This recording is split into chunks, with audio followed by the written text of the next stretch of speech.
SAP is a recognized enterprise software leader in several areas, including big data, analytics, cloud, and mobile. Today we're going to find out how customers are innovating with cutting-edge mobile solutions from SAP. Joining me is Bill Clark, Global Vice President for SAP Mobile Strategy. Welcome, Bill. Thank you, Stan. Bill, we all know SAP is a powerhouse when it comes to enterprise software, but not all of our viewers might be aware of SAP's capabilities in mobile technology. Could you fill us in a little bit there? Sure. SAP starts really at the top with mobile applications for consumers, mobile applications for employees. A little-known piece of our mobile business is the fact that we are the biggest infrastructure vendor around messaging in the mobile world. And we also have innovated around our mobile application development platform and our enterprise managed mobility. In fact, we're recognized as a leader in those two areas by industry analyst firms. We even tie those two pieces together, a very unique value proposition in that we allow CIOs and their organizations to build applications that are integrated into the daily activities of the users that they're serving, and that can span multiple devices. Well, security is one of the top concerns of companies that are getting started with mobility. Could you tell us how SAP helps people address security? Certainly. With enterprise managed mobility, you start to break it down into mobile device management, mobile application management, mobile content management, and that's usually a stair step that a lot of organizations and individuals are taking into this area. A big buzzword for the last couple of years in the industry has been BYOD, bring your own device. And our MDM package, known as Afaria, is a great place for starting with that. So we enable an IT organization to monitor users, to handle disabling devices or resetting devices, completely wiping devices if they're lost or stolen. We also start to move up the stack as you get into more sophisticated. You get into BYOA, bring your own applications or your provisioning applications for your users. Increasingly, users are not just using, originally it was just a smartphone and a PC. Now the users are using tablets. So now it's a smartphone, a tablet, a PC, and maybe multiples of those. So you have to worry about the applications across all of those. And then adding to that, the third step is mobile content management. So that's where you start to address, how do I present my content across these devices? And a lot of times the users, in the same spirit of BYOA and BYOD, they're bringing their content along with them. So our comprehensive package allows you to manage that entire process and that evolution, and we allow organizations to start with us at any of those steps, whatever they're ready for right now. Bill, could you tell us a bit more about SAP's mobile application portfolio? Yeah, the mobile application portfolio, we have about just north of 200 applications that we offer shrink-wrapped right now on both the business to employee and business to consumer side. The way we go to market is that SAP has about 25 different industry business units. So we have a mobile business unit within SAP, and those industry business units take that core, the application development platform, and they start building value-added applications on top of that.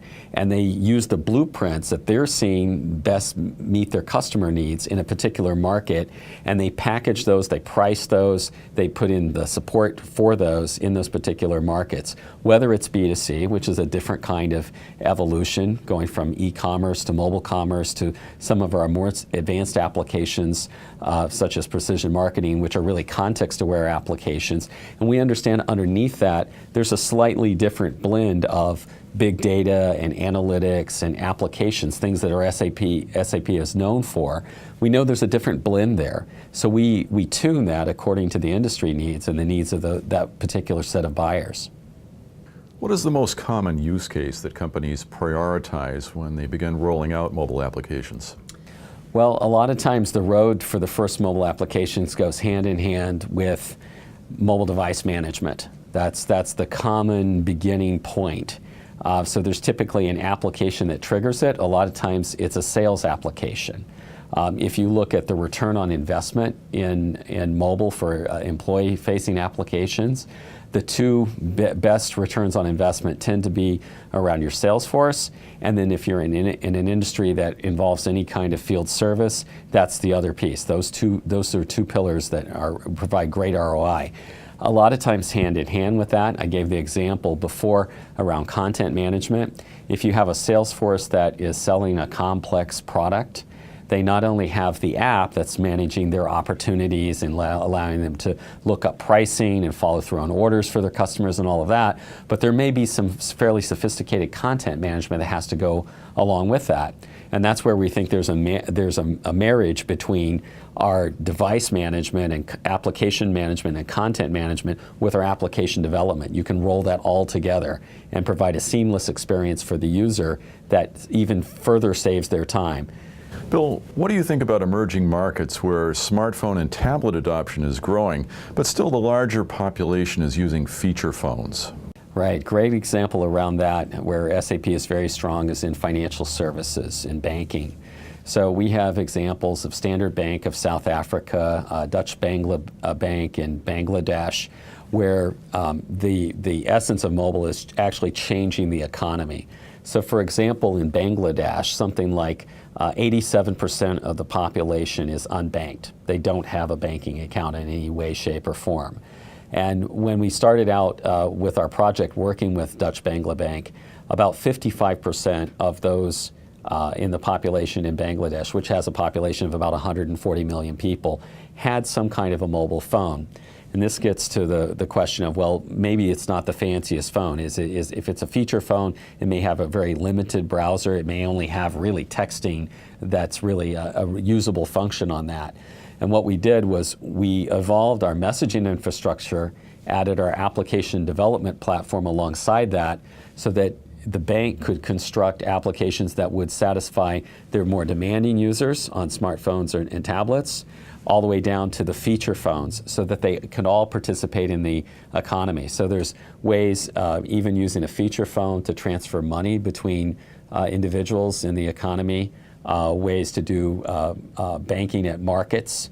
They revolutionized their kiosks, their outreach in the retail sector. So there's a lot of availability of the applications. They ended up managing to reach about 90% of the population in Bangladesh in the first instance of their rollout.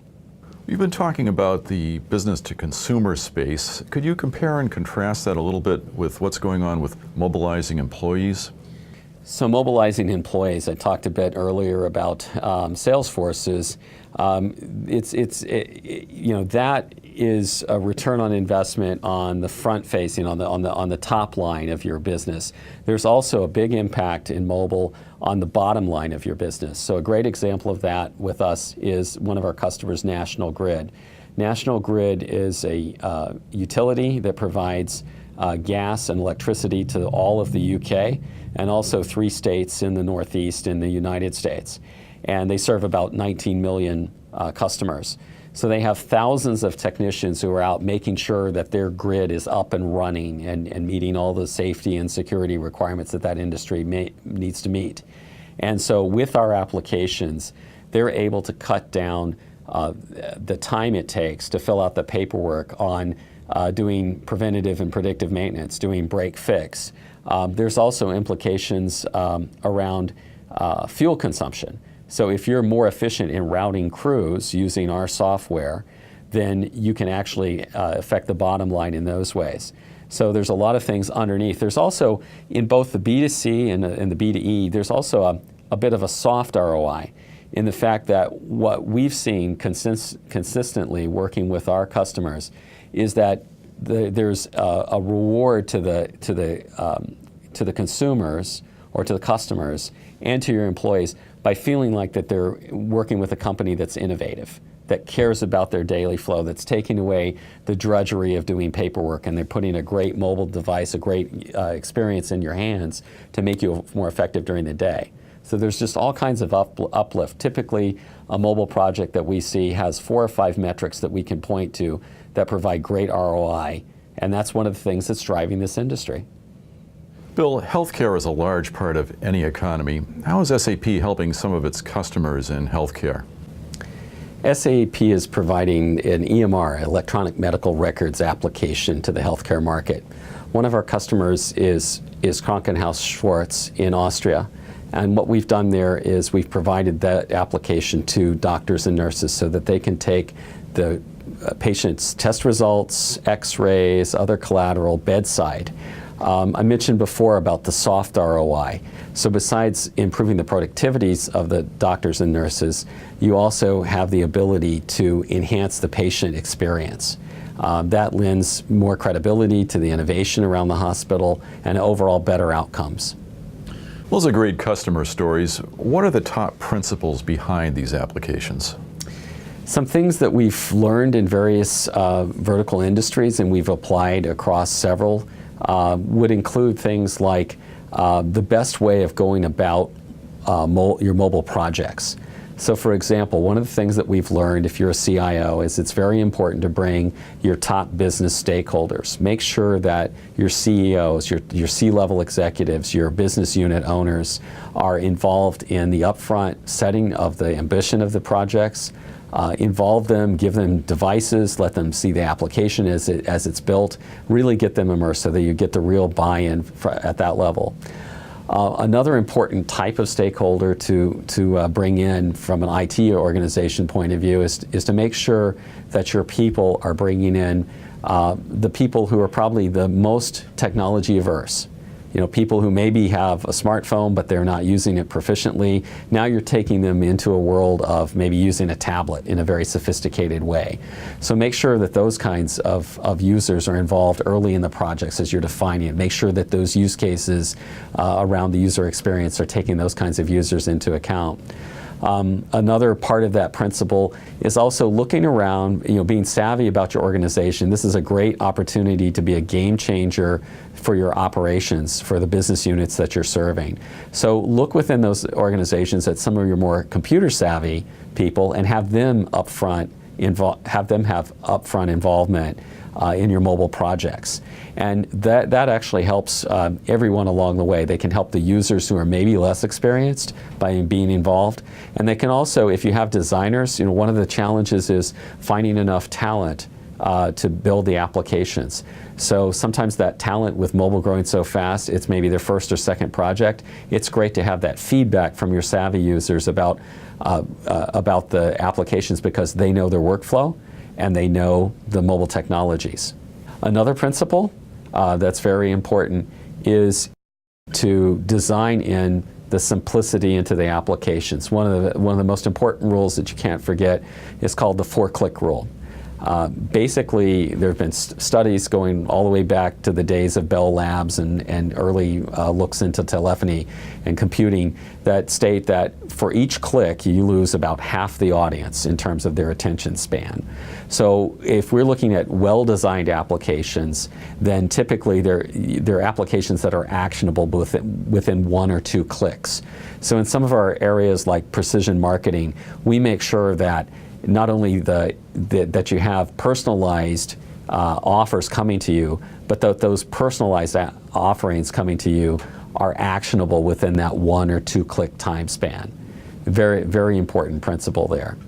So the third principle that SAP has learned and is leveraging across its portfolio has to do with aligning the experiences from the consumer point of view with the employee point of view. So in fact, there are some instances now where we offer a bundle of applications that are related. So for example, an in-store concierge application on an iPad that complements an Android, a web-based or iOS application targeted at the consumer, where all those applications work together. Bill, what's in store next for SAP and mobile? What's in store next for SAP and mobile is really an evolution towards multi-channel. And what I mean by multi-channel is really extending, using mobile as a catalyst towards a world that looks at the kiosks, the point of sale terminals, the connected car, the Internet of Things in the context of the mobile devices. Right now we use mobile as kind of shorthand for smartphone, even though sometimes we're really meaning tablet and smartphone. And we think the next evolution in thinking is around true multi-channel, where your experiences are being a bit orchestrated across those various devices in the context of the environment that you're in.